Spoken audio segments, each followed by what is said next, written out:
we got off on the wrong foot, didn't we? Has become my favorite comment in those screenshots that you send from the Bar Rescue Reddit. I don't know why. But it's so, because I can hit the wide eyes and the nodding and the like kind of half smile as he's saying it.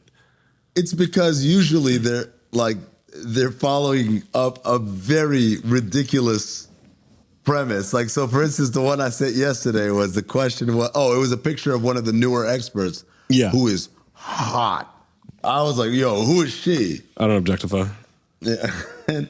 And so the title is, I hear a lot about Mia and Lisa Marie, but the one expert who can get me embracing solutions is Charity Johnson. Yeah. And it says, I've seen enough. I'm going in. That's my wife, you disrespectful son of a... And then the response is, we got off on the wrong foot, didn't we, buddy? I was pretty rough on you earlier, wasn't I? I knew I had to break you down before I built you back up. Oh, my God.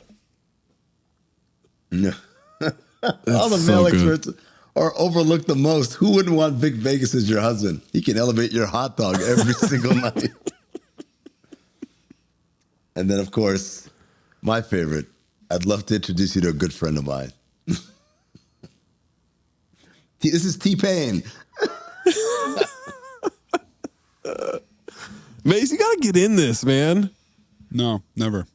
You don't participate, and I'm concerned about that. Why would I fucking participate in a chat about a show that I've never watched?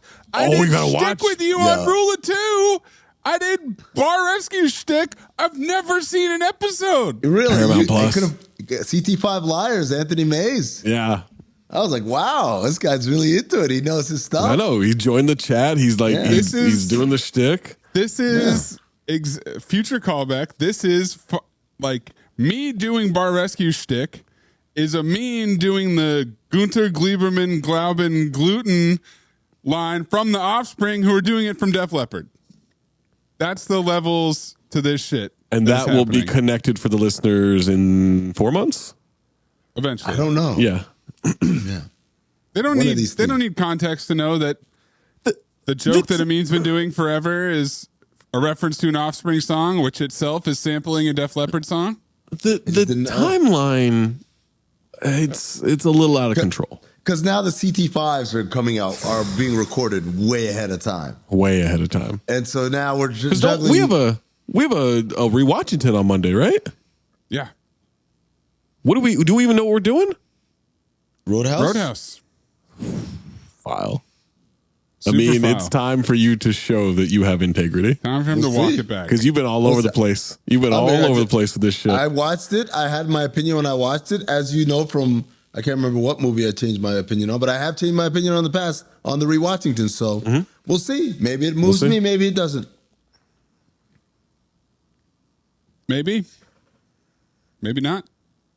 Maybe fuck yourself. Call me maybe. Okay. Maybe Funke. I love Baby Funke. Definitely maybe. You love Baby Funke? What'd you say? I don't know what happened there. No, that's you, Mr. Cage, man. No, that was you. I said maybe Funke. I didn't say Mr. Baby Cage Funke. was my father. Call me Nicholas. All right. Wait, hold on. What's that? You remember that meme? Oh, no wonder. This thing has been off this whole time. Remember that meme of him walking with his son, but he's dressed like, I can't remember how Cage is dressed. It's like, this reeks of like, they must not have heard about your father. Wasn't it the opposite? Wasn't the son was dressed all crazy? Yeah. Oh, maybe that's what it was. Yeah. Because the son is super into like metal or emo music or something like that. No. This is he's dressed crazy. Okay. Yeah, he's dressed like Oswald Cobblepot. That's the picture. That is right. You are. There is another one with another kid. Oh yeah, when he's like older, the kid's older. Yeah. There is that because he does have that goth kid. What is happening here? What? Okay, which one is dressed crazy? I seriously can't tell. Well, the kid's dressed like a kid, right? Like that's like if a kid was allowed to like pick out his outfit. Major Bingo? Well, all right. Hold on. Reporting the duty. Be respectful. That's a cage right there. Okay. That's royalty around here, around these parts. Jeez, man. Look at the point on that shoe. What's a big time? That's insane. For the old listener. Oh, there it is. Look at that. Well, yeah, that was quicker than me trying to share it. I was almost there. Almost there. This was a tough one, fellas. Yeah. Oh, look, hey, man. I see what you say. Yeah, it's a tough one. It was a tough one to pull, and then it was a tough one to sort. And I found myself very conflicted about what was OLI, what wasn't OLI. And to this point, I have one of my OLIs. I'm looking at him like, I love it, but is it worthy of being I'm going through the same thing where I feel very confident in 1 through 5 and one of the OLIs. The other one, I'm like, it's kind of floating. Yeah. I don't know. It might not. Like I have it written down, right? I have my notebook. It's going to be worth a lot of money someday. But I might have to cross this out when we start and put something else in. How many cutting room floors do you have? Ooh, probably. I got about 20, I think. 18. Yeah, I've got about 17. You know what, man? I'm changing. I'm already changing. I'm changing too. I'm changing it. I thought about it. It's like, it's great, but it's not quite as good as this one. All right, let's get it started. This idea is just straight up bad. That algorithm is busted. It's among the worst ideas I've ever heard. Top 5, easily. 1, 2, 3, 4, 5. 1, 2, 3, 4, 5. 1, 2, 3, 4, 5.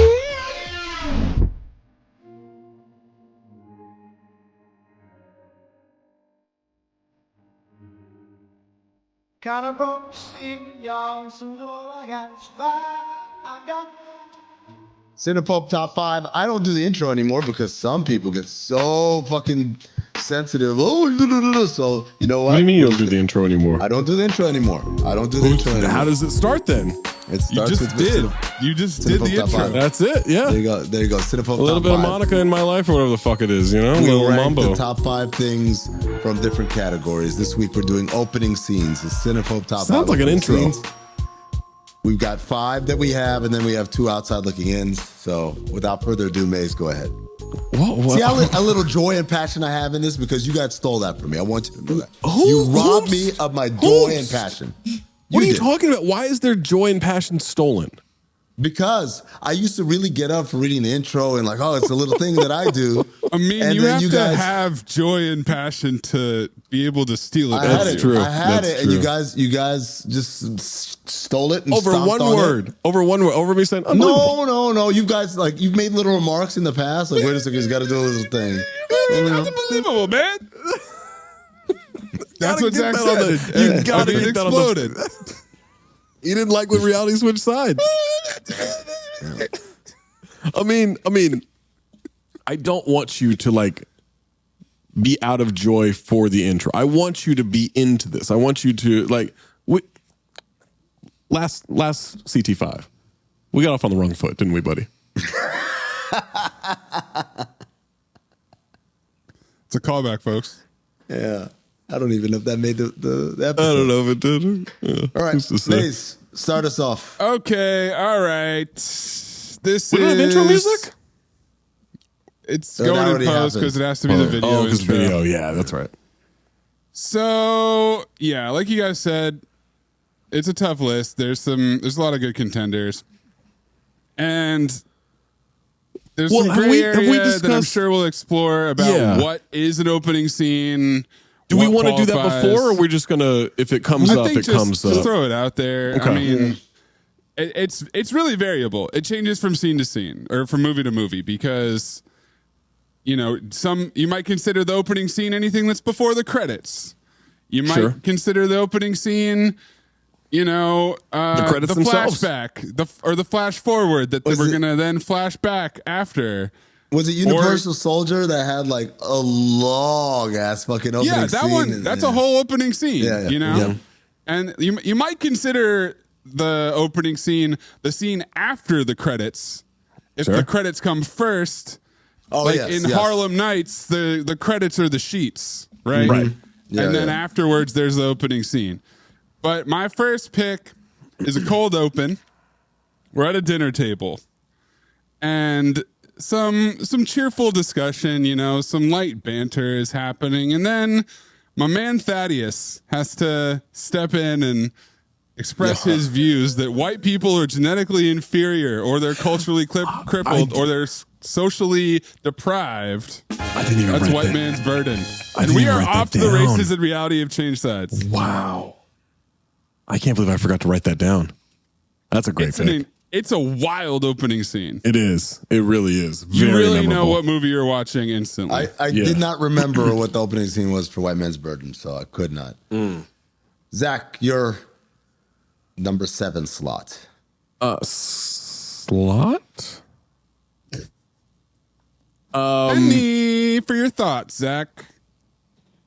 I struggle with some of these because, like May said, is it the credits? Is it the opening sequence? Is it a cold open? Is it the first scene post credits? Whatever.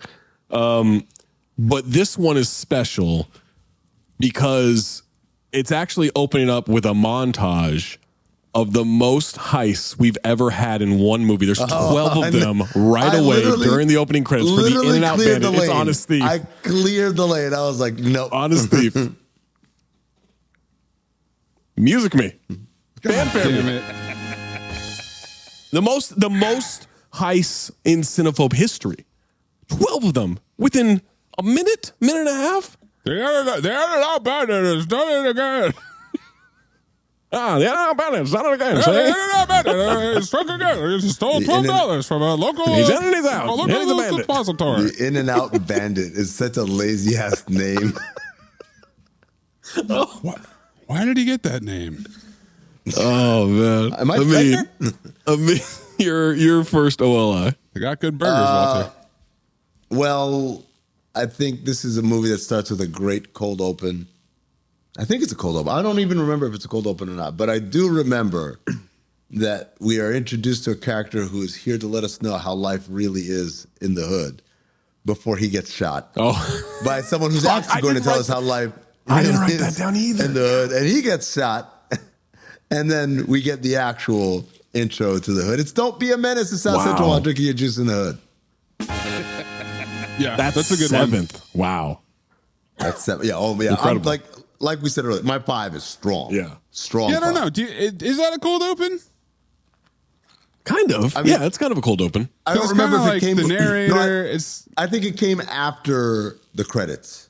I think Don't Be a Menace starts with credits. But that is the first scene of the movie, yes. Yeah.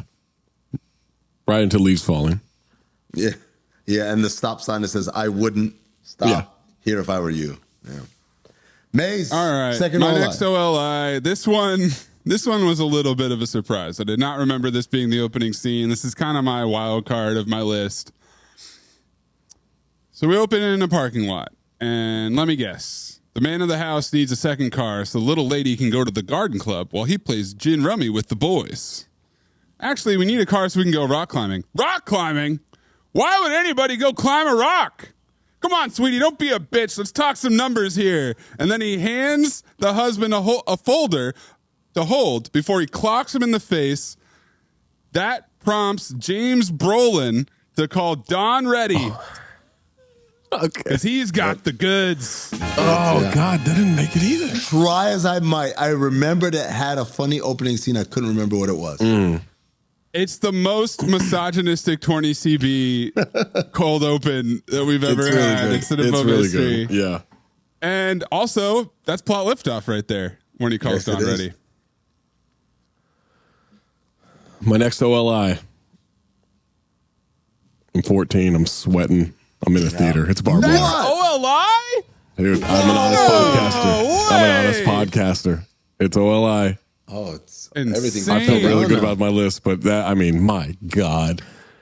I mean, Pam Anderson, topless, sprayed with water, gyrating.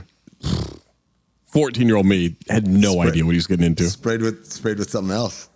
Oh, My next OLI. I love a movie especially the action movies, jump right into action. Don't give me little exposition of who this guy is. Just let me just learn it through action. And what better way to learn that than watching a guy driving a convertible with the top down at high speeds as he chases a tanker with his glasses on and his three-piece suit. It's Tango and Cash, the opening scene with Stallone chasing the tanker. Didn't even write it down, just cleared the runway. Knew that was going to be somewhere. Yeah, I was like, you know what? I don't want to even mess around with this. Yeah, that was a close cutting room floor for me because that scene goes on for a while and it goes into the I'm not Rambo thing. Yeah. Shooting it and the cocaine coming out. And it's also Quagmire driving that tanker. Oh, that's right. The chin. Mm-hmm. Mayes, number 5. Okay, number 5. This is the best scene in the movie. It's cinematically shot. It's got silencers. It's got piles of cash. It's got black lights. It's got Soul to Soul's a cappella version. It's the Belly Club robbery. Oh, yeah. I thought you were going with Memory. I thought he was going with Blacklight. The hospital raid. Is that Blacklight? I got excited. It's not Remy Nissans. Come on, settle down. Yeah, on my list, but didn't. I cleared the lane for Amin there. I don't know if that's racist, but I just. Wow. Oh, my God. I was like, well, Amin's going to have this. He put it in his plot liftoff list. Oh, that's right. It was plot liftoff. It was actually a co-leader with something that is definitely coming up again. Yeah. My number 5. Speaking of cinematically shot, this is, I would argue, the most impressive feat of movie making magic, directing, execution that we've had in 200 and however many plus years of cinema.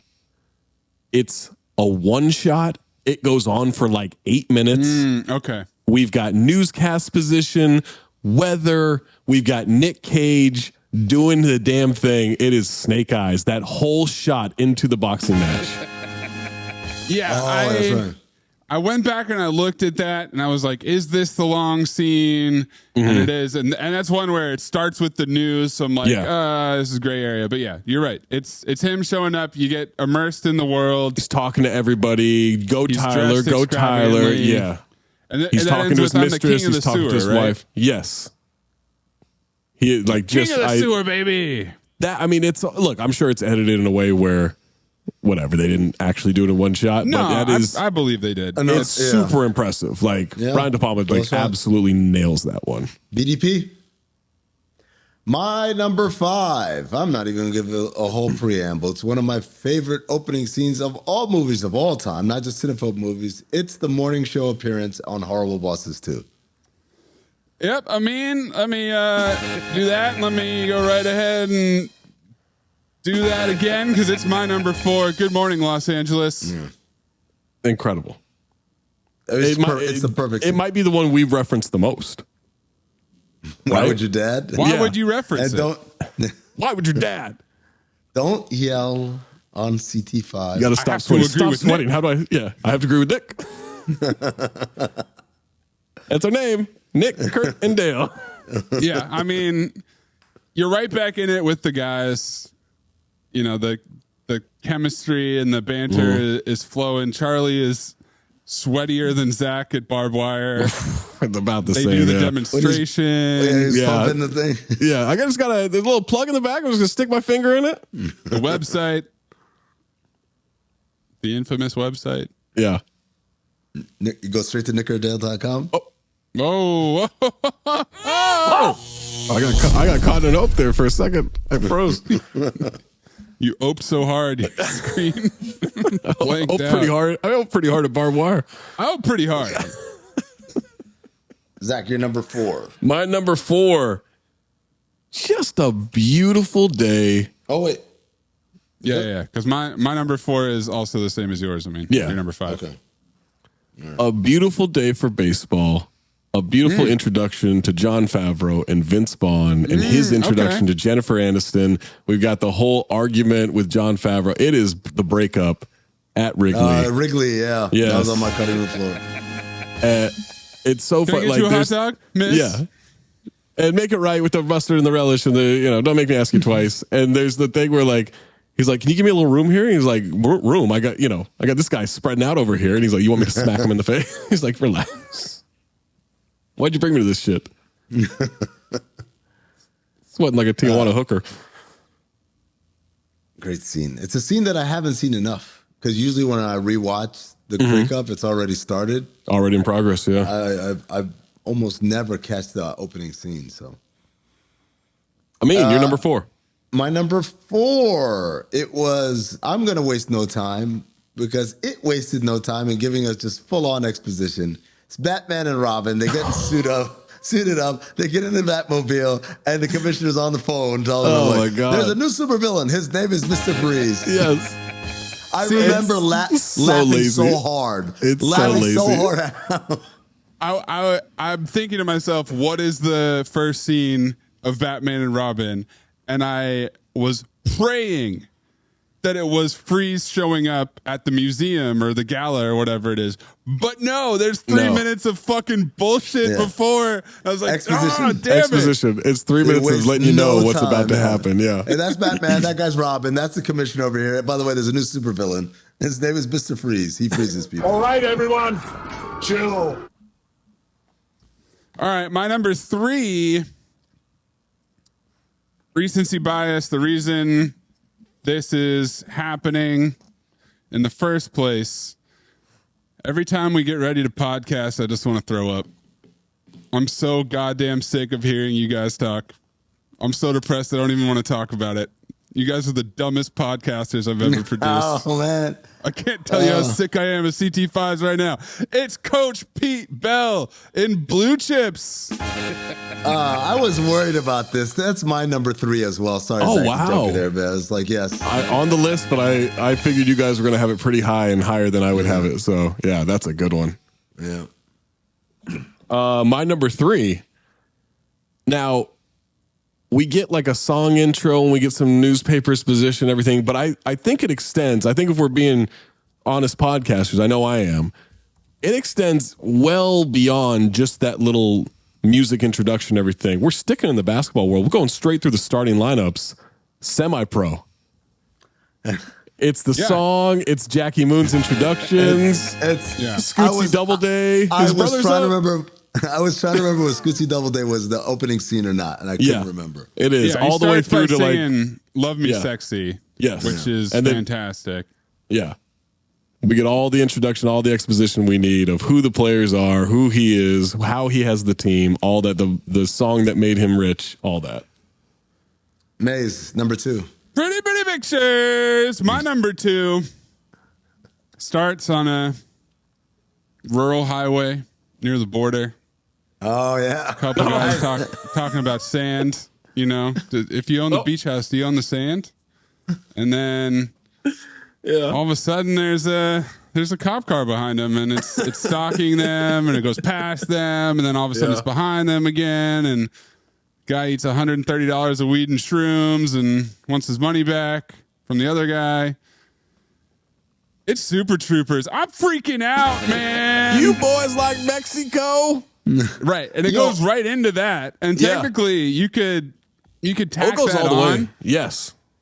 Because then Matt goes speeding by in the wig, and they go to the bar and they're talking shit, and then he jumps in the car and does "Do Boys Like Mexico," and then it's the credits. Yeah. It's a great cold open. Littering and littering it's and funny. littering smoking the reefer.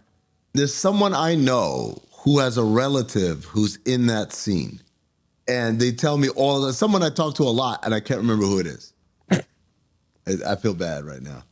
Oh, you're always so good at paying attention during conversations. That's shocking. I mean, I paid attention. I just didn't pay attention to who said it. Well, that's not paying attention. It is. I know someone said it. I just don't remember who. But based on the amount of collateral information you have, did somebody say it? Yes, they did. You are freaking out, man. Man, it's so good, man. It's long. That's like 10 minutes. Yeah, it's a really long cold open, all right into the title card. All right, my number 2. Well, Zach's number 2. Oh, Zach's number 2. That's I'm sorry. Yeah. My number 2, it was Amin's 5. It was your 4. It's my 2. It's The Morning Show. Horrible Bosses 2. That's great. It is a great one. Sweep it. That makes sense. Yeah. Sweep that one. It was tough. It was honestly, I thought it was going to be number 1 until I really dug deep. I have to agree with Zach. Amin, you're number 2.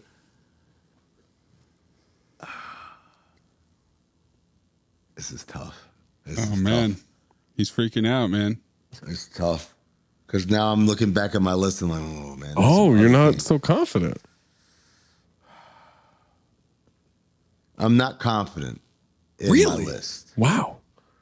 but I am confident in the ability to get a package from Manhattan to Brooklyn in 10 minutes flat. This Wow. is 2. Number This is 2. Taxi. It's a tough list, man. Wow. It's a tough list. I long said that this is the best intro in Cinephobe history. And apparently it's not.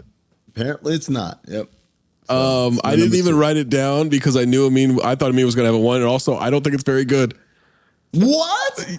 You got Beyonce, God, you're going crazy right now. Great Hello. song. Great song. Great song. Queen Latifah on the bike. She's through the It's not subways. her on the bike. It's not her on the bike. It is. No, yes, it is. The downtown LA Bridge in the middle of Manhattan. all the way to LA and back. Zach, it's her because when she gets to Brooklyn, she takes off her helmet and there she is. And they're like, 10 minutes. It's flat. more likely to make my film noirs list than it is to make my opening scenes list. Kind of racist, but yeah. Mayes, you're number 1. You know what the problem with Hollywood is? Oh. They make shit. Shit. Swordfish. Yeah. Skip Woods taking aim at the entirety of Hollywood, including a movie that won an Oscar for Best Original Screenplay in Dog Day Afternoon. Incredible. That's what Skip thinks. He's going to rewrite that screenplay. That's amazing that he took shots at that shit. That is so unbelievably arrogant. In a scene that is the embodiment of the Rick and Morty screenplay bit because it's completely out of context. And then he gets up from this lecture, walks right across the street to the active bank robbery in progress. There's a massive explosion. It's 8 minutes. And then we get the 4 days earlier. Doesn't make any sense. Well, it's the worst part about it is I can imagine this dude as he's writing it. He'll have TV on.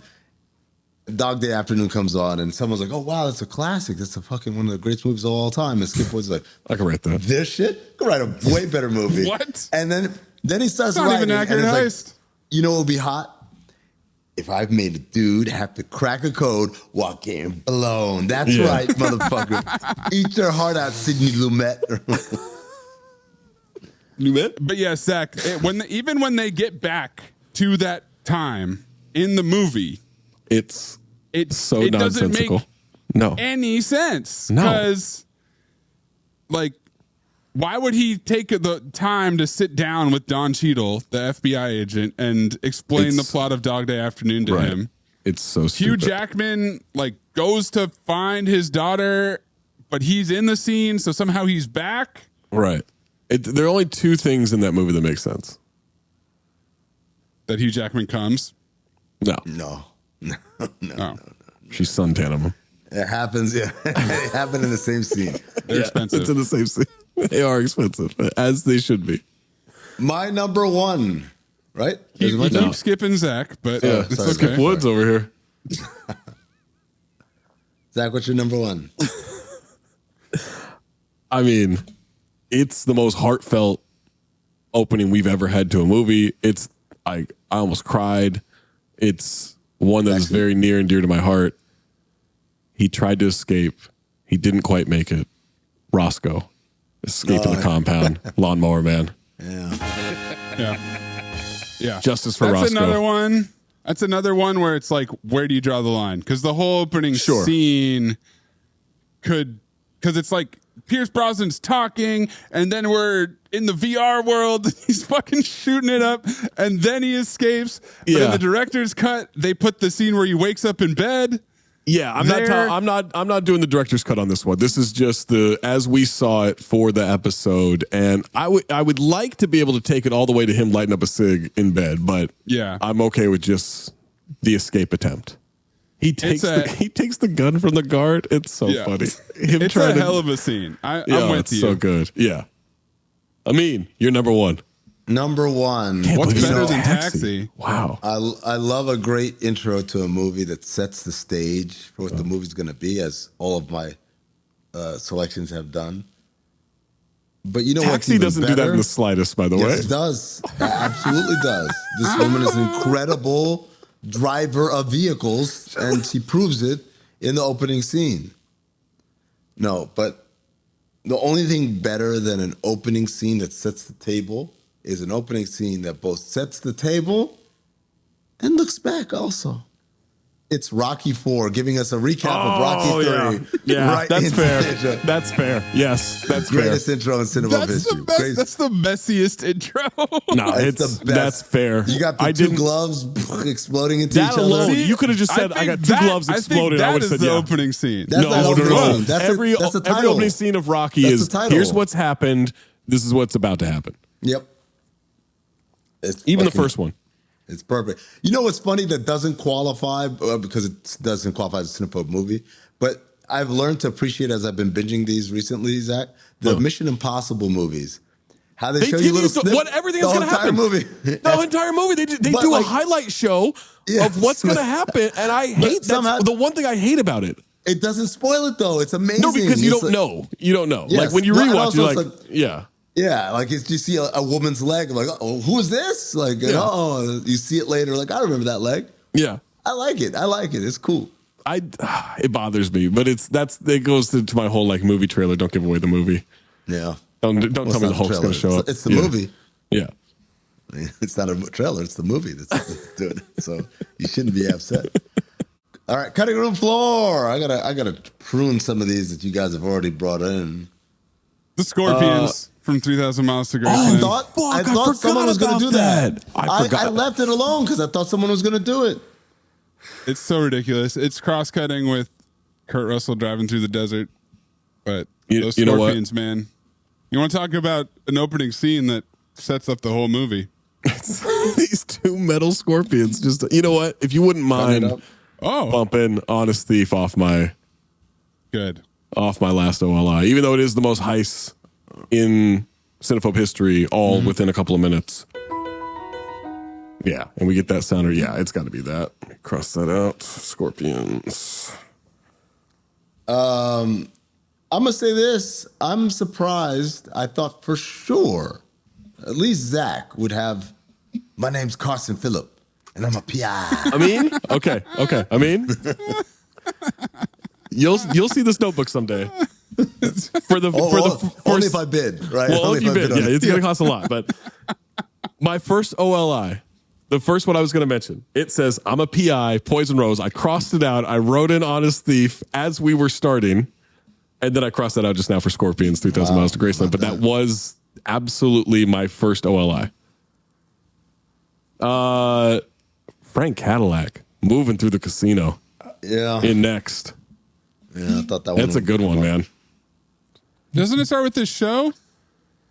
I count that whole thing. Like it's like here he is, and then it's him betting, and then it's casino security trying to like get to him, and he's bumping in people. He's hiding. We get a flash of him drinking at the diner at 9 a.m. very early on in that movie. I think we do. Yeah. That kind of gives away the whole movie, actually.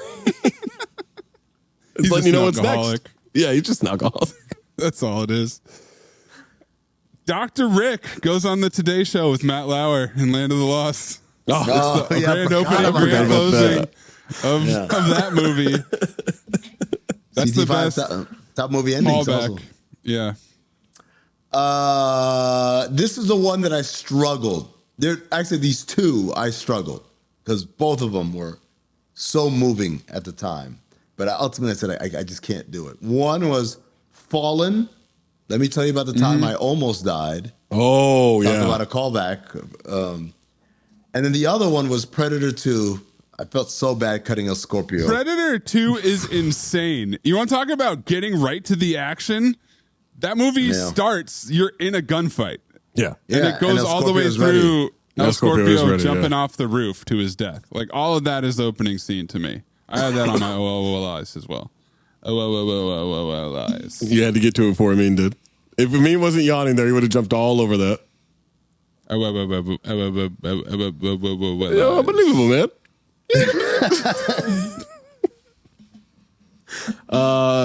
This all one. them years doing the CT5. All them years. All them years. To the fucking water boy. This one I actually rewatched today because I just wanted to make sure I got it right. At one point, this little shit says, "Too bad about your dad. The sauce will kill you," as he's talking shit to Jake Tyler during a football game, a rainy ass football game. That's Never right. back down. Oh yeah. Yeah, for sure. Nice. Speaking of football, I had the locker room speech, "Get Amin on, son," from Johnny B. Good. Yeah. Before Blue Chips came along. Johnny B. Good and Blue Chips are kind of the same movie, guys. Exposing the fallacy of college recruiting. Whereas, but like Johnny B. Good romanticizes it. It's kind of like, it's cool that this is happening. And Blue Chips is like, oh my God, how awful is this happening? Blue Chips kind of talks to you like JJ Redick talks to you on First Take. Yeah. Right. Guys, another Cinephobe staple of a great opening scene is, I won't call it a film noir, but a little bit of they pull the chair out from under you. So Virtuosity, it starts in a simulation, but you don't know that, right? You think it's real. Right. Passenger 57. Yeah. Passenger 57, it starts out with a fake hijacking. You realize he's just teaching the course. And then Last Action Hero, it starts out, you're watching the movie inside the movie. So all three of those I thought were pretty good. Yeah. Those are three good ones. I like that. I wasn't sure if I could extend it through the wedding with Rob Corddry, like, dude, I wanted, but it's the whole, it's the pussy crushing. Yeah, it's the pussy crushing talk with Ben and Jerry Stiller. He meets. Does he meet her yet? I don't know. No. I think that happens after the wedding. Meet her yet. But extended through the wedding of Rob Corddry, just like, and him like at the table talking to the kids. Like, oh man, I felt like that's too much in the movie to be considered an opening scene. This one kind of goes with what Amin was just talking about. It's the quarters game that's a film noir revealed that it's the priest at Johan's funeral and Beer Fest. Yeah. With MC Gamey. Oh, yeah. That's a where great you think one. you're in like you're in some kind of underground Like drinking poker game club or whatever. Yeah, right. Yeah. But no, it's a funeral. It's a funeral. It's a priest who's playing. Who goes up and gives the eulogy. Yeah. He's like, you like got to finish that. He has to chug the whole thing out of the vase. Yeah. Amin, you want to go next? Yeah, sure. I got one for you. Okay. This one has a lot of exposition, but I thought it was done in a fun way. See, this is the difference.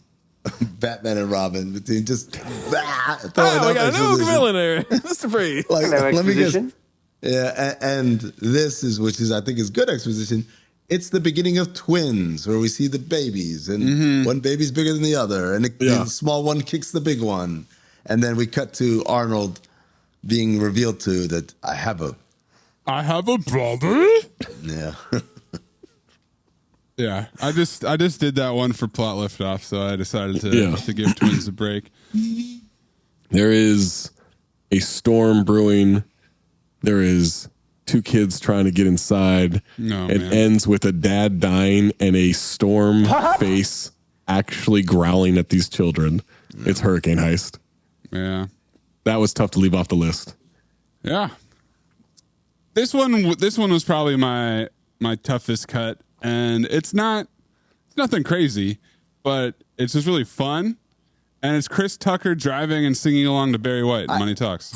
Same note too, bro. I had it down and I was like, it's not really one of the greatest scenes, but it makes me smile every time. Him driving in the drop top. It shows his charm. You know, he's just charming. He's funny, and that's the movie. And it's a call. Later on gets called back to the song. Absolutely. Is Barry White the horseman of Money Talks? He's one of them. So yeah, I think so.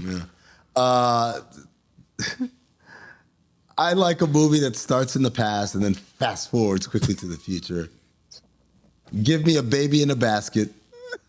Give me women washing clothes on the side and talking about anal. the baby. Yep, all of the shit. Homie Spumoni. Yeah, I thought about it. You know what other movie starts with a baby in a basket? What's that? Master of Disguise. Oh, not that one. No. This one I know you guys won't agree with, but it's personal to me. Howard the Duck. Him. We get the duck world. We get him transported to Earth. One I think we will agree on. I'm pretty sure this is the opening scene, so correct me if I'm wrong, but I'm pretty sure. It's a rant about how Kurt Rambis is the real reason the Lakers win. Heart condition. Yeah. I think that's the opening scene, right? Is him just being racist as fuck. I think that's the tail end of the opening scene. Yeah, he gets to the burger stand through that. Yes, at the burger stand, it's after everything. They get to the burger stand where he starts talking about all that shit. Yeah. Let's see what I got here. I don't remember the specifics, but I remember Low Down Dirty Shame starting with another gunfight shit, and he's shooting guns akimbo. Yeah, he goes to a hotel, and the deal is happening. It's like a diamond deal or something like that. Yeah. This one takes a while, and this is a perfect example of is it an opening scene or is it too long, whatever. But it's a coda. It's a prequel. It's the Van Damme parents getting murdered in Double Impact. Oh, yeah. I've got Bolo absolutely shooting this woman's face off with a shotgun at point blank range. That's the part that I want, right? That's the impact of the double. But it starts with a ribbon cutting ceremony, and then they're driving for a while. It takes a while. But then as soon as the babies get split up, it's let's flash forward. Let's get it going. Absolutely.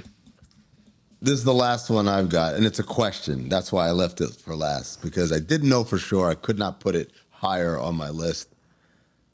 But Keanu being racist is that the opening scene? Keanu racism avalanche Street Kings. The opening scene is him waking up shit faced in his clothes. That's right. Yeah, the Marty McFly. You're right. You're right. That's where it starts. I mean, down, I was I don't think this is the opening scene. And I only wrote it down after we recorded the episode today. That reminded me of. You'll get that in 2 months. The apostrophes are free. Is that? All right, I had supercharge that. I had the cold open in Action Jackson where you got Edo Ross and Mary Ellen Trainor getting murdered by the hair metal assassin. Yeah, that's a good one. My stupid ass was thinking the opening scene was the pickpocket. I'm like, that kind of feels slow. No, you're right. It was. No, you got the dude crashing through the ceiling. You got Butterfly Knife guy. Slaps the shit out of the girl, right? She goes flying. Yeah, and then you got the flaming, falling body. There's a lot happening. That's an action ass opening scene. Gil calling into talk radio to talk about Bobby Rayburn and the Giants season that they're going to be having with fake Michelle Beadle. Yeah, absolutely. Absolutely. I have two more. I've got the opening football scene that ends in one of the funniest images, which is Matthew McConaughey at the goal line with his broken leg at a 90-degree angle for 2 for the money. That's so funny to me. You got to throw in some flashback poppy talk too. He's throwing the football with his dad or whatever. Absolutely. Cobra, you start with the stats position, then you've got the axes clinking, and then he's driving up, and it goes right to the grocery store robbery. So that's another the opening scene. That's another one where it's if you bundle all that into one thing, that's a hell of an open, because then he's he's hiding behind the Pepsi machine. I think that Pepsi machine's ass off. So stuff. Oh my god. I don't shop here. And then this one, it feels maybe a little forced, but there is one part of it that I find so funny. It's the opening scene of the Bye Bye Man. The Bye Bye Man, in which the part where it's so long, but he busts in the house, he shoots the woman, right? And then the guy that falls out of his wheelchair.